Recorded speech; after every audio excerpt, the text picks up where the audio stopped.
हमारे चैनल से जुड़े रहने के लिए YouTube पर चांद मल्टीमीडिया सब्सक्राइब करें। चमन का और उसको बागमा लिखा, बिना उसके मैं कांटों से भरी दुनिया में क्या जीता।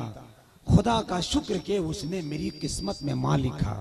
इस ताल्लुक से बहुत उम्दा खिताब आपने समाअत की। माँ बाप की अजमतों के हवाले से बहुत उम्दा खिताब जो आपके ने अगर अमल कर लिया तो यकीनन हमारी और आपकी जिंदगी संवर सकती है। हजरत अल्लामा अलहाज आसिफ इकबाल साहब फरमा रहे थे, मेरी हयात मुझसे अभी मुंह न मोड़ना, मुझको ले जाके शहरे मदीना में छोड़ना। मुझको दुआएं दे के बोली है मेरी माँ, बेटा रसूल पाक का दामन न छोड़ना। मुझको दुआएं दे के बोली है मेरी माँ, बेटा रसूल पाक का दामन न छोड़ना।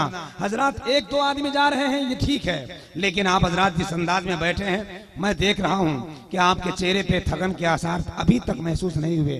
तरोताज में भरा माहौल है, बहुत उम्दा आपने सुना है। अब एक खिताब आपने सुन ली, अपने मेहमान शोरा को भी आप सुन लीजिए। उसके बाद इंशाअल्लाह आपके लिए एक नायाब तोहफा की शक्ल में शरीफ कमेटी ने अच्छा इंतजाम किया है।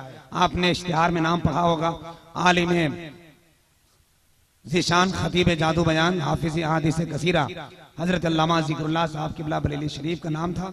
ये कमेटी वालों ने कोई धोखा नहीं दिया है आपको, बल्कि हकीकत में उनको दावत थी, उन्होंने वादा भी किया था, लेकिन तूफान की वजह से कोई परेशानी आई तो आपके लिए उन्होंने उनके जगह पे एक ऐसे खतीब का इंतजाम किया है, वो भी एहसानमंद और शुक्रगुजार बनी है हजरत अल्लामा अलहाज आसिफ इकबाल साहब किबला का, जिनके दावत और हुक्म पर हजरत अल्लामा अलाउद्दीन जैसे खतीब की आमद हो गई।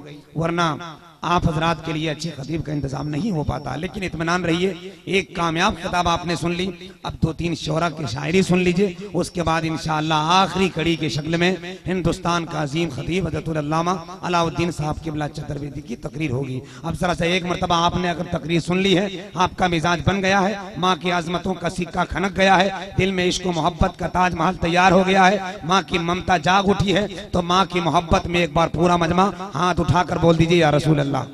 बहुत देर से आप आराम किया है, बहुत देर से आराम किया है। अब मैं चाहता हूँ थोड़ी देर के बाद आपके आराम में खलल डालूं। एक मर्तबा अपने माँ बाप के नाम पर लहरा के बोल दे सुभान अल्लाह। कदम जो चूम ले मंजिल तो रास्ता मुस्कुराता है। बैठे हैं बहुत लोग बैठे हैं, सुन बहुत अच्छा रहे हैं, मगर कभी कभी बोल दीजिएगा तो आपके इस जलसे में थोड़ी ताजगी आ जाएगी। समझ रहे हैं? अपनी हिम्मत को बढ़ा और निखर जाने दे, खुद को बारूद बना और बिखर जाने दे, मिलेगी खुद ब खुद मंजिल, कदम को और बढ़ाता जा, न कर तकदीर का शिकवा, कदम को और बढ़ाता जा। बस थोड़ा सा बेदार रहिए, अपनी आवाज मुझ तक पहुंचाइए। हम अपने आवाज को आवाज से मिलाते हैं और हम सब मदीना शरीफ का सफर तय करते हैं। जरा एक बार फिर बोल दे या रसूल अल्लाह।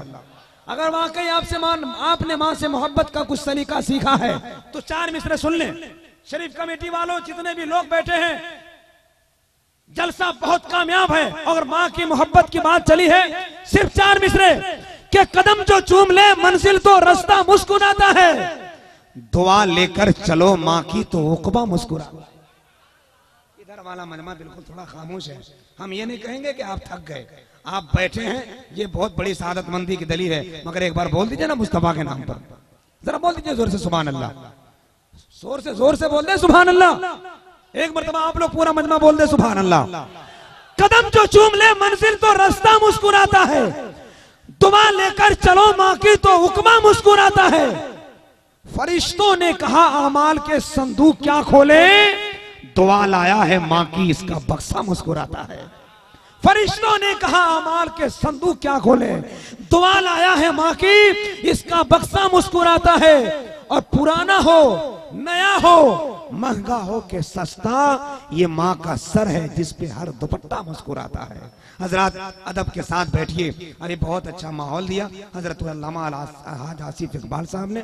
अब आइए, इस वक्त शरीफ कमेटी के इंतजाम पर कुर्बान जाइए कि 5-5 शोरा का इंतजाम किया है, बल्कि 6 शोरा का। 4 तो 3 तो निपट गए, मतलब अपनी बारी से, है ना? कुछ और मत समझिएगा आप लोग। हाँ, अभी हजरत शादी ब्याह की बात कर रहा था, हम उधर जाना नहीं चाहते हैं। हकीकत यही है कि शादी ब्याह जरूरी है, लेकिन उससे ज्यादा माँ बाप की अजमत जरूरी है। एक आदमी शादी से पहले सलातुल हाजात पढ़ रहा था हर रात, लेकिन जब शादी हो गई तो अब सलातुल तौबा पढ़ रहा है। अब इसको समझते रहिएगा आप लोग। हम चाहते हैं कि जिस अंदाज में बैठे हैं उसी अंदाज में बैठे रहिए।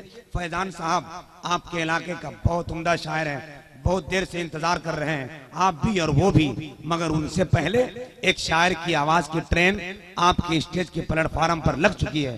10 बजे से वो ट्रेन लगी हुई है, सिंगर का इंतजार कर रही है कि नहीं? अब वो गाड़ी आप तक आना चाहती है, मामूली गाड़ी नहीं है। वो गाड़ी का कनेक्शन उस मदरसे से है जिस मदरसे से बुजुर्गों के ख्यालात, फरमुदात और इर्शादात की तशहीर हो रही है। सैकड़ों हुफ़ाज़ हर साल निकल रहे हैं। उसी मदरसे का एक काबिल उस्ताद बहुत कम अशार लेकर, ताकि आप घबराएं नहीं कि इलाके के लोगों को पढ़वा रहे। बारी है, सबको पढ़वाना जरूरी है, सबकी शिरकत भी जरूरी है। उस्तादुश शोरा शायर इस्लाम हजरत कारी राहत हुसैन साहब किबला को मैं बिला ताखिर आवाज देना चाहता हूँ। आइए हाथ उठा लीजिए, इसलिए कि हमसे ज्यादा आप इनको जानते हैं, हमसे ज्यादा आप इनको प्यार करते हैं। उठाकर हाथ इस्तकबाल कर लीजिए। एक बार पहले उठा लीजिए ना, ताकि थोड़ी जवानी आ जाए, थोड़ी ताजगी आ जाए। अहले मेंबर भी थोड़ा साथ दे दें हमारा, स्टेज पर बैठने वाले, तो क्या आपका असर यहाँ जाता है। नारे तकबीर, जोर से बोले, जोर से। नारे तकबीर, नारे रिसालत, मसलके आला हजरत, उलमाए अहले सुन्नत। नारे तकबीर, नारे रिसालत। बस हजरत के बारगाह में 4 मिसरे पढ़ता हूँ, समझ में आएगा तो सुभान अल्लाह कहिएगा। मैं बैठ रहा हूँ, लेकिन शेर इतने अच्छे हैं, इतने अच्छे हैं कि बावजूद जिक्र शहे लौलाक होना चाहिए। नात क्या है इसका भी इदराक होना चाहिए। राहत हो, फैजान हो, सबका कहना है यही, नात सुनने के लिए दिल पाक होना चाहिए।